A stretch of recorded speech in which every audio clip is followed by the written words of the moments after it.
చాలా తక్కువ అమ్మా.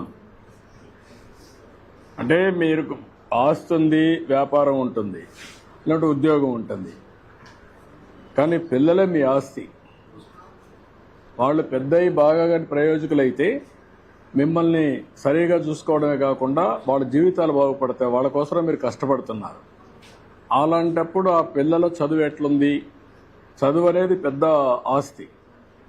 నాలెడ్జ్ ఎకానమీలో పిల్లలకు చదువు అనేది చాలా గొప్ప ఆస్తి. అది దాన్ని ఎంత పెంచితే అంత ఉపయోగపడుతుంది. మీకు దేశం అభివృద్ధి అవుతుంది, ఆదాయాలు పెరుగుతాయి. ఆ ఆదాయం పెరిగిన ఆదాయం మీ కుటుంబానికి రావాలంటే, మీ పిల్లలకు రావాలంటే చదువు చాలా ముఖ్యం. అందుకనే ఈరోజు లోకేష్ గారి ఆధ్వర్యంలో ఫస్ట్ టైం దేశంలోనే మెగా పెద్ద ఎత్తున తల్లిదండ్రుల సమావేశం పెట్టాడు. కనీసం మీలో ఒక ఆలోచన విధానాన్ని మార్పు తీసుకురావడానికి, మీ పిల్లల్ని పెంచి పోషించడమే కాకుండా వాళ్ళ మీద ఖర్చు పెట్టడమే కాకుండా ప్రయోజకులు చేయడం మీ బాధ్యత. ఆ ప్రయోజకులు చేయాలంటే బాగా చదివించాలి. ఆ చదివించాలంటే ఈ స్కూల్కి వచ్చినప్పుడు ఏం చేస్తున్నారో కూడా మీకు తెలిస్తే దానివల్ల మీ పిల్లలు కూడా సహకరిస్తారు టీచర్స్కి. వాళ్ళు చిన్నపిల్లలు కాబట్టి వాళ్ళకి తెలియదు. ఇప్పుడు బాగా చదువుకుంటే వాళ్ళ జీవితాలు బాగుపడతాయి. దానికోసం పెట్టాం. సంతోషం, మీ అందరితో మాట్లాడుతున్నాం. ఏమ్మా,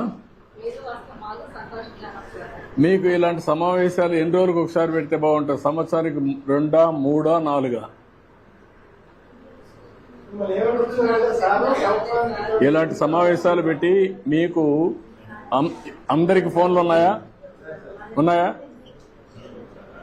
ఏదైనా మెసేజ్ పంపిస్తే అందరికి చేరుతుందా?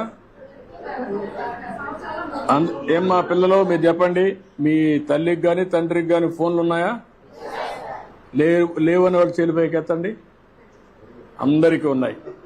కాబట్టి నేను 30 ఏళ్లకు మునుపు ఆలోచించాను ఫోన్లన్నీ. ఇప్పుడు అందరికీ ఫోన్లు వచ్చేసాయి. ఇప్పుడు ఆ ఫోన్ వచ్చిన తర్వాత ఇప్పుడు నెలవారీగా మీరు పరీక్షలు పెట్టినప్పుడు కానీ మీ పిల్లలు స్కూల్కి రాకపోతే కూడా మీకు పంపిస్తారు. ఈరోజు రాలేదనుకోండి, చెప్పకుండా మీకు మెసేజ్ వచ్చేస్తుంది. మీరు దానిపైన పిల్లల్ని అడగచ్చు. అదే సమయంలో మీరు పరీక్షలు రాస్తానే ఎన్ని మార్కులు వచ్చా కూడా ఇంటికి పంపించేస్తాం. ఏమంటారు? బాగానే ఉంటుందా, బాగుండదా? ఎందుకు? మళ్ళీ మీ ఇంటికి పోతే మీ అమ్మ నన్ను అడుగుతారు కదా, అప్పుడు చెప్పాలి కదా. పర్వాలేదా? అవసరం లేదా? అవసరం వాళ్ళు జైలుపైకి ఎత్తండి పిల్లలు. అవసరం అనేవాళ్ళు లేదనేవాళ్ళు మీ అమ్మ కొడుతుందనా? ఓకే.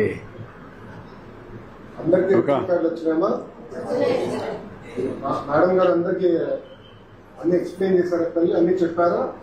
ఏ సబ్జెక్టులు ఎన్ని మార్కులు, అటెండెన్స్ అన్ని. ఇప్పటి నుంచి మీ ఆరోగ్యం కూడా చూస్తాం. అదేవిధంగా పిల్లలకు కూడా ఎలాంటి తిండి తినాలో అవి కూడా ఎడ్యుకేట్ చేస్తాం. పౌష్టికాహారం అన్నీ కూడా, అంటే వ్యక్తిగతంగా పనికొచ్చే పనులన్నీ, వాళ్ళ ఆరోగ్య విషయాలు కూడా ఎప్పటికప్పుడు అనలైజ్ చేసి దానిపైన కూడా వాళ్ళని ఎట్లా బాగు చేయాలి, ఆరోగ్యంగా ఎట్లా పెట్టాలి, చిన్న చిన్న ప్రాబ్లమ్స్ ఉంటే అవన్నీ ఎట్లా అడ్రస్ చేయాలి, అవన్నీ కూడా చేపిస్తాం. మీలో కావాల్సింది ఇంకొంచెం ప్రోయాక్టివ్గా ఉండాలి మీరు. అంటే ఏదైనా పంపిస్తే సీరియస్గా తీసుకొని ఎప్పుడు కూడా ఒక చిన్న ఇది జరిగినా అప్పుడే కరెక్ట్ చేస్తే భవిష్యత్తులో మళ్ళీ అలాంటి జరగవు. అట్లా కాకుండా మీరు ఫ్రీగా వదిలిపెట్టేశారనుకోండి, పిల్లలకి స్కూల్కి వస్తారు వీళ్ళు, ఎవరో ఒకడు ఉంటాడు చెడు అలవాట్లు నేర్పిస్తాడు. మీకు అవి తెలియదు అనుకోండి, అన్నీ చెడిపోయిన తర్వాత మనకు తెలుస్తుంది. అప్పుడు మన చేతుల్లో ఉండదు. ఇప్పుడు గంజాయి ఉంది, డ్రగ్స్ ఉన్నాయి, అవన్నీ ఉక్కుపాదంతో పోతున్నాం, అన్నీ కొట్టేస్తాం. అదన్నీ అయినా కూడా ఎక్కడన్నా 1, 2 ఉంటే మీకు తెలిస్తే కంట్రోల్ అవుతారు. ఆ విషయం కూడా మీరు గుర్తుపెట్టుకోవాలి. ఇప్పుడు ఏజెన్సీ ఏరియా ఉంది, పాడేరు ఏరియా, అక్కడ గంజాయి పండిస్తారు. అది ఎంత తయారైపోయింది, దేశానికి పంపిస్తున్నారు, ఊరూరికి జరిపోయే పరిస్థితి వచ్చింది. అందువల్ల వచ్చినప్పుడు ఏం చేస్తారు, ఒక్కసారి ఎవరో ఇస్తారు, తీసుకుంటే మత్తుగా ఉంటుంది, ఇంకా దానికి అలవాటు అయిపోతారు. అక్కడి నుంచి సమస్యలు వస్తాయి. ఒక స్టేజ్ వచ్చిన తర్వాత మళ్ళా పిల్లలు కూడా మన చేతల్లో ఉండరు. కాబట్టి ఇవన్నీ ఉన్నాయి. అదే మరి సెల్ ఫోన్లు కూడా ఎక్కువ కూడా వాడకూడదు పిల్లలు.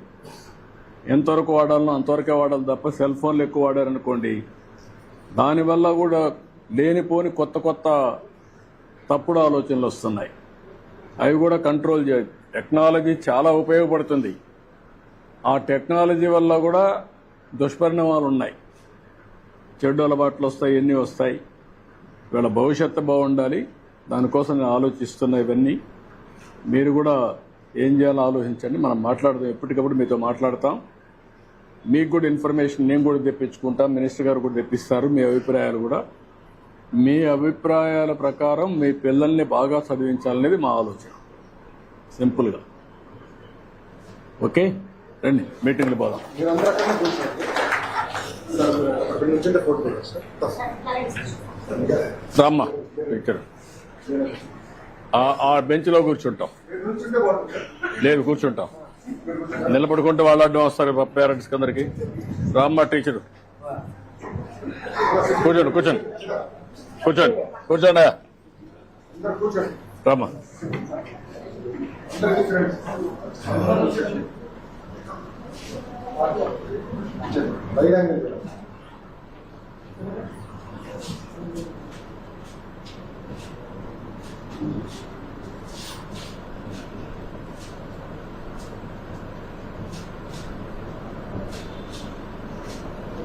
శశి, మీరు కూడా మీ ఇద్దరు రండి, మంత్రి మీ ఇద్దరు రండి. ఇది హిస్టారికల్ ఫోటో కాబట్టి ఇక్కడ రండి, ఈ పక్క రండి, ఇక్కడ రండి,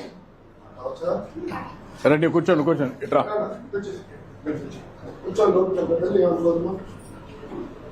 వర్మారా, నువ్వు కూడా, మీరిద్దరు కూడా రండి. అడ్జస్ట్ కానీ మీ ఇద్దరు కూడా కూర్చోమ్మా. నువ్వు కూర్చో, నువ్వు కూర్చో.